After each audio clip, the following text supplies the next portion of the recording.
exploring AI's promise and peril in medtech, encryption, risks, and rapid advancements. So to speak. Low. I mean, for one, just us, we encrypt the hell out of everything, because we're very, very big on bodily autonomy, which is why we have that business model. And frankly, in the worst case scenario, if someone does like hack the hand, well, they're gonna maybe open and close it. Like the user is still like, oh, you've hacked my hand, fine, hand off. Now what? Okay. And then I'll make this up. Let's suppose there's two people, right? They're like, we'll say they're two brothers, like they're kind of the same size. They're in an accident. They both lose their right arm. Can someone like buy one of these and interchange them between two people if they're like kind of the same body type, same kind of whatever? With Vulcans, well, yes and no.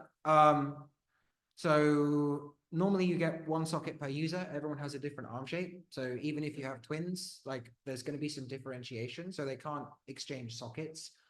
Normal prosthetics, that also means that you can't exchange sensors. Whereas with what we've done, if you've got the socket, everything else is totally interchangeable. And this is considered medtech? Yeah. Okay. And so for AI, what excites you about AI? Well, what we want to do with it is, my thesis is that with enough data, enough processing power, and good enough AI, you can basically build a picture of anything. I am somewhat deterministic in how I look at data. And what AI is going to let us do is take in all of these data streams, put them together, use that to build and extrapolate a much fuller, bigger picture of the human body. And it will be able to do that on your local devices. Like we can already run models on edge devices on smartphones. Like that's our own proprietary stuff, but we can already do that. And as AI gets better and processing power improves, like we're going to be able to do so much more of the thing that really excites me about AI is the idea that you can have all of these different products, systems, control elements. You can plug them together and you can tell an AI to, okay, spend 10 minutes just spazzing out and sort of exploring full range of motion and what it does and taking all that data.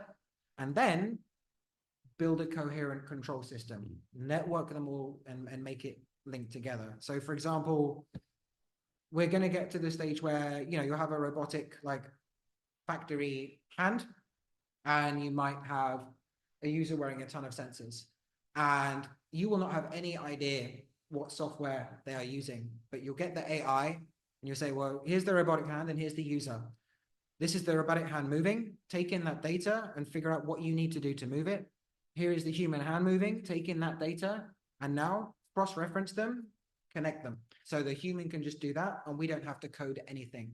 That for me is the most exciting and the most dangerous element of AI. So follow question, what scares you about AI?